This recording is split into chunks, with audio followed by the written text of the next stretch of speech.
The Shadow of Fu Manchu. Based on the stories by Sax Rohmer.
Following the rescue of Dr. James Petrie by Nayland Smith and Inspector Weymouth from the Limehouse den to which he had been lured by the notorious super-criminal Dr. Fu Manchu, Nayland Smith and Dr. Petrie have been called to Redmoat, the country estate of the Reverend Dr. Eltham, ex-foreign missionary, to investigate certain strange happenings.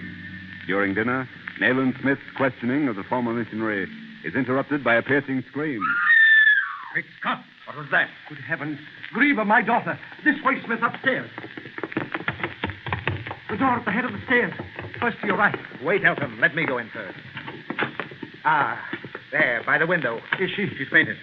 Get my bag from my room, someone. I'll get it, Dr. Petrie. Look after her, Petrie. I'll take a look at the balcony outside her window. Right. Oh. Are you all right, Miss Eltham? Here, Dr. Petrie, your bag. Is she all right? Griever, are you... A glass of water, Eltham.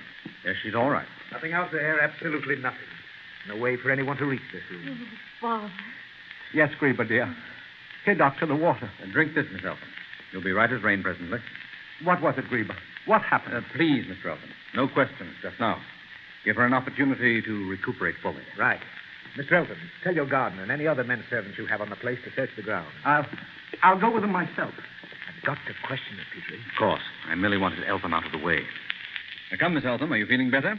You think you can answer a few questions? Yes, sir. I'm all right now. We're anxious to know what alarmed you. I'm almost afraid to tell Father. He'll think I'm imagining things. It was two green eyes. They looked up at me from the steps leading to the lawn, and they shone like the eyes of a cat. Are you sure it was not a cat, Miss Oh, Elton? they were too large, Mr. Smith. Something dreadful in their appearance. They glowed like green coals. Green eyes. Father thinks that shut up here we're safe from whatever threatens us. But since our return, someone else has been in Redmoat. How do you mean, Miss Elton? Oh, I don't quite know what I do mean. What does it all mean? Father told me earlier that some awful Oriental is seeking your life, Mr. Smith. If the same man wants to kill my father, why has he not done so? Yes, why hasn't he? And the man in the train. He could have killed us both quite easily, and last night, someone was in Father's room. In his room? How do you know? Well, I couldn't sleep, and I heard something moving. Father's room is there next to mine. I knocked on the wall and woke him. And? But there was nothing. No one in the room. How could anyone get in his room? I don't know, but I'm not sure whether it was a man. Is there any creature, Mr. Smith, any large creature, which could climb up the wall? Do you know of anything with a long, thin body? Have you seen such a creature, Miss Elton? Well, as Father awoke and called out to know why I had knocked, I looked from my window. The moonlight threw half the lawn into shadow, and and just disappearing in the shadow was something of a brown color, marked with sections. What size? What shape? Well, it moved so quickly I couldn't tell exactly its shape, but I saw quite 6 feet of it flash across the lawn. Did you hear anything? A hissing through the bushes, a thin, distant, wailing cry. A thin, wailing cry. Then nothing. Rex, Father's dog, knew something was about. He was barking and trying to break loose from his chain at the back of the house. By Jove, Nayland, you suppose Of course, who else? Oh, by the way, Miss Elton, have you any idea how it came about that you awoke in the train yesterday before your father did? We had coffee at a refreshment room. It must have been drugged. I scarcely tasted mine. It was so awful, but Father is an old traveler and drank all of his. I see. Well, we'd better go down now to the drawing room. Do you feel up to it, Miss Elton? Yes, I'm all right now. Oh, Mr. Smith, what do you think they want to do with Father? I only wish I knew that. Keep in mind what I've told you. I feel sure there is something here in Redmoat. Something that comes and goes in spite of Father's fortification. Rex knows it. Listen to him. Oh, he pulls at his chain so that I wonder he doesn't break it. Well, come along. We'll make a thorough search of the grounds. Found nothing, Elton? Nothing. We searched the entire grounds. There was nothing. We'll try again in the morning. There must be some trace. We're dealing with a man who leaves no trace of his presence, Mr. Elton. Have you ever heard of Dr. Fu Manchu? Fu Manchu? No, I think not. A Chinese by the name. His nationality has never been definitely established. He may be anything. Chinese, Mongolian, Tibetan, Japanese.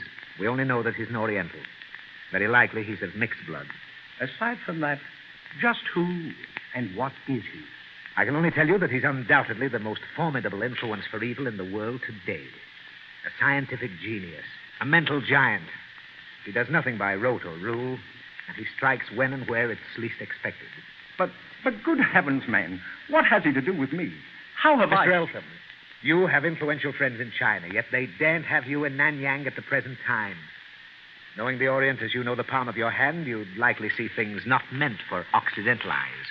At least not yet. But our precautions, Mr. Smith. Your precautions here have baffled the enemy for the moment only, Miss Eltham. But the attempt in the train indicates their anxiety to waste no opportunity. And while you and your father were in London, getting his outfit, no doubt, they've been fixing some second string to their fiddle here. You believe, Nayland, that in case no opportunity offered before Mr. Eltham returned, they provided for getting at him here? Exactly. But how, Mr. Smith? Ah, that's the mystery. The mystery in your case, which we must fathom. Although it seems incredible, I'm of the opinion that some emissary of Fu Manchu's is actually inside the moat. Oh, that's impossible. You're thinking of secret passages and so forth. There are none. I've measured every foot of the place. There isn't a rat hole left unaccounted for. And as for a tunnel under the moat, the house stands on a solid mass of ancient Roman masonry, a former camp of Hadrian's time. There is no entrance and no exit, Mr. Smith, save by the front steps. Nevertheless, Miss Eltham, I hold to my theory. How else can you explain the experience you've just passed through? I don't know. No, nor do I yet, but I hope to soon. Well, if you don't mind, I'll retire. I'd like to get out early tomorrow before your gardener, Edwards, has a chance to spoil any trace which might have been overlooked. Come along. Good night. Good night. So, we're in the thick of it again, eh? We're always in the thick of it, Petrie. Our danger's no greater in Norfolk than in London. Oh, if you're not too tired, stop in my room a bit. We'll smoke. I feel like talking. Glad to. Leave the light off. Come sit by the window. Eltham's dog's restless tonight. I feel that something's about to happen. By Jove, what do they want with Eltham? It is a mystery, old chap. That man in the train with the case of instruments. The apparition of the green eyes tonight. Can they have been the eyes of Fu Manchu, Nayland? No one else, Petrie. Some peculiarly unique outrage is being contemplated. You can wager on that. Something calling for the presence of the master. But do you suppose he's trying to prevent Eltham's leaving for the Orient without killing him? Quite possible. He probably has instructions to be merciful. And heaven help the victim of Oriental mercy. That dog. You notice the difference in the tone of his barking? Savage anger. There's something... He's broken loose from his moorings, Petrie. Look, he's tearing across the lawn toward the shrubbery. Get your gun, man. That dog's on the scent of something. Come on, the dog has treed someone. Rex has found something. Smith, wait, I'll go along. If you have a gun, bring it. Hurry, Petrie. You stay here, Miss Eltham, in the house. No, I'm coming along. Did you see what Rex was following, Mr. Smith? No. There he is. This way, Smith. I'll see him. Come back, Eltham. Come back. The man's mad, Petrie. Heaven knows who or what's out there. He shouldn't have gone into that shrubbery alone. Come on. Dog, stop. Did you think to bring your flash, Petrie? Thank heaven I have it in my pocket. Over here, then. Eh? Under this big elm. What is it, Mr. Smith? Have you found? Rex, your dog. I'm afraid he's done for. Look here. Oh. Oh, poor Rex. He's not dead. Drag him out of the brush. Yes, and hurry. This is no place for you, Miss Eltham. But, Father. Father! All right, Reba. By the Lord Harry, the fellow slipped away in the underbushes. Clean as a whistle. What have you found, Smith? Your dog, Eltham. Is he dead? No, only stunned. He's been struck by some heavy blunt instrument, probably a club. He'll be all right presently. Where's your gardener, Eltham? Edwards and the other two men servants are searching the grounds once more. It certainly is a mystery to me, Mr. Smith. My own eyes have convinced me that there is absolutely nothing here. No one can possibly have left the ground. Yet someone was here. We heard him cry out as Rex caught him. Someone, Eltham, tried to get at your dog. His presence is dangerous. Rex proved a bit too much for him. Yes, but why did he make for here? And how did he get out of Redmoat? I admit the possibility of someone getting in during the day while the gates are open. But how in the name of common sense does he get out at night when my alarm bells are hooked up? During your absence in London, Eltham, certain preparations were evidently made. Just what those preparations were becomes our immediate concern. Let's get back to the house. The prime object of those preparations was to enable someone to gain access to your room, Eltham. Other events are incidental. The dog had to be got rid of. And there's no doubt that your daughter's wakefulness some nights ago saved your life. But from what? For heaven's sake, Mr. Smith, from what? From a visit by someone. Perhaps Fu Manchu himself. The object of that visit, I hope we'll never learn. But that would mean it had been achieved. You suspect that this man, Fu Manchu, is inside Redmoat? I do, emphatically. But, Nayland, may not your presence here have induced him to abandon his plan? I think not. I believe that if... Oh, Miss Eltham. Where is she? Did she go into the house, Petrie? No, I believe not. She was here only a moment ago, somewhere on the terrace.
The shadow of Fu Manchu.